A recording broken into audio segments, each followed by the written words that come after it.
Match Week 35. Let's preview it, give our predictions for each game.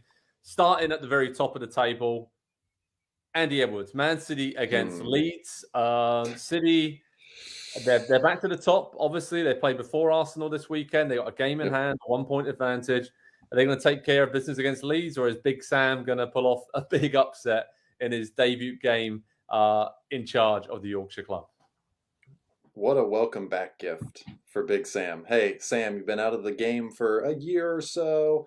We think you're the man. We really believe in you. You can save us. You are the man. You're Big Sam.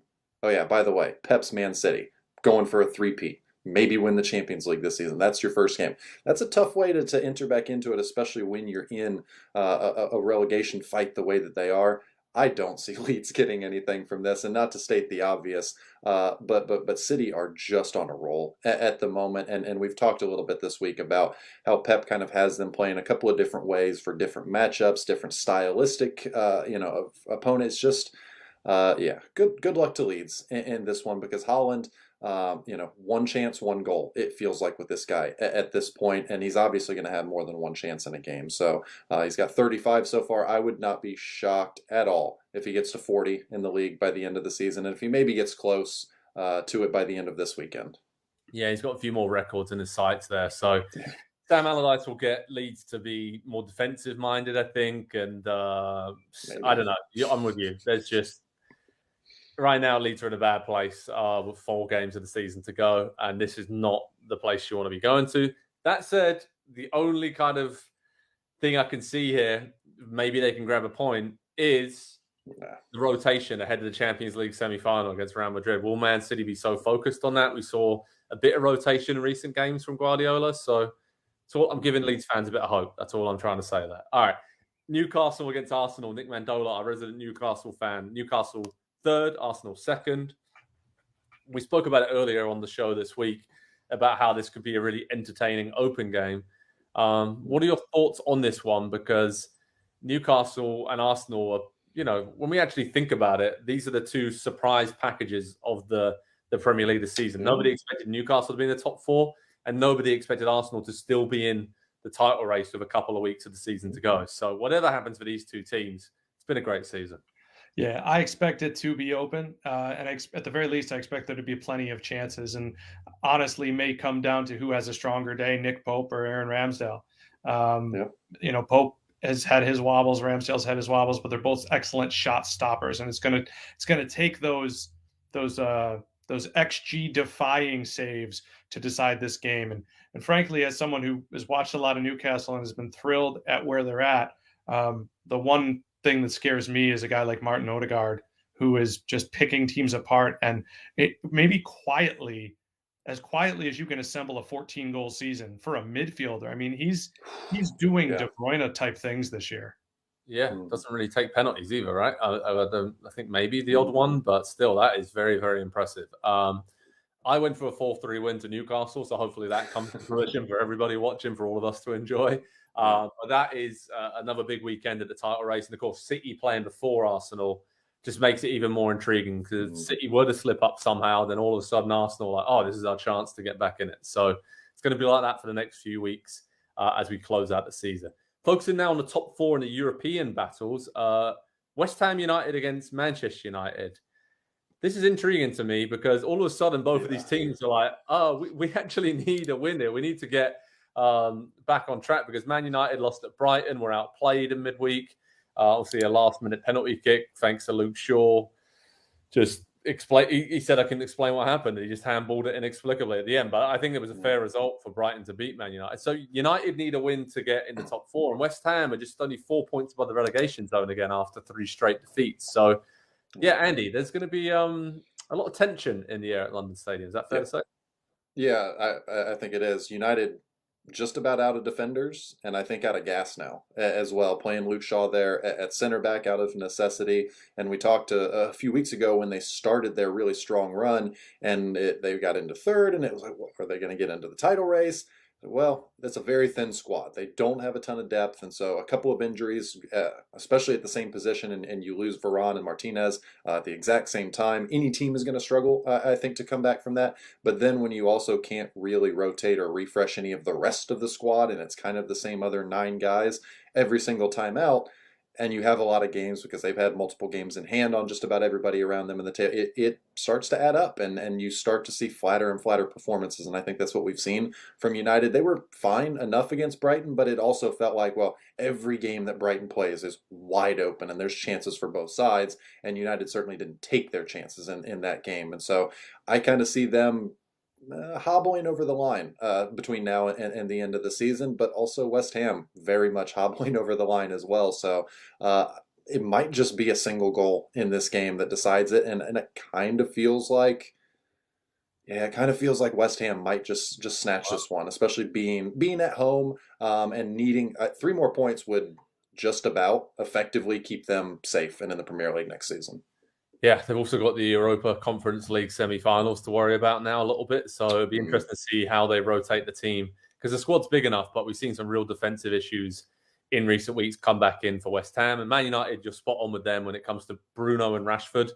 It seems like they're just running them into the ground right now. And just they're so important to the team, but that really thin squad has come back to hit United hard. And it's going to be tough to secure this top 4 position now. I think right into the end of the season, it's going to go down to the wire for that one. Liverpool could catch them. They're hosting Brentford this weekend. Nick, are we all in on Liverpool? Because it wasn't convincing against Fulham in midweek, but and they have struggled against Brentford over the last few seasons. So I'm going for a Liverpool win in this one. Do you agree with that? Because I think at home, Salah, etc., they just will find a way to win this.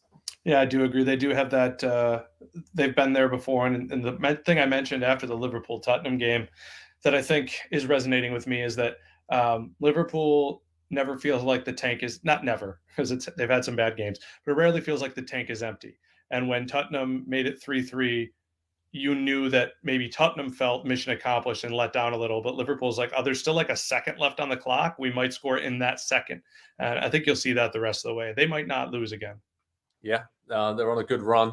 Obviously, Brentford's European hopes have faded a little bit in recent weeks, but Liverpool, yeah, they do still have top 4 hopes, even if Jurgen Klopp is not talking about it. So I wouldn't pay any attention to that. I think that he believes they can win the final 4 games of the season and just sneak in somehow. Spurs against Palace. I don't think Spurs, sorry, Andy, are going to sneak in right now. It looks like a really tall order for Ryan Mason, the caretaker boss, but I do think they'll beat Palace. I think they have the individual quality, Son and Kane. And we saw Palace, unusual for Roy Hodgson's side. Defensively, set pieces are really poor against West Ham recently. They got a 4-3 win. They're good going forward. But I just feel like Tottenham will get a lot of chances in this game because Palace are free-flowing. They're taking chances. Players are showing off for the next permanent manager for next season. And I feel like Spurs are going to get over the line here and at least, try and push for European qualification, the Europa League for next season.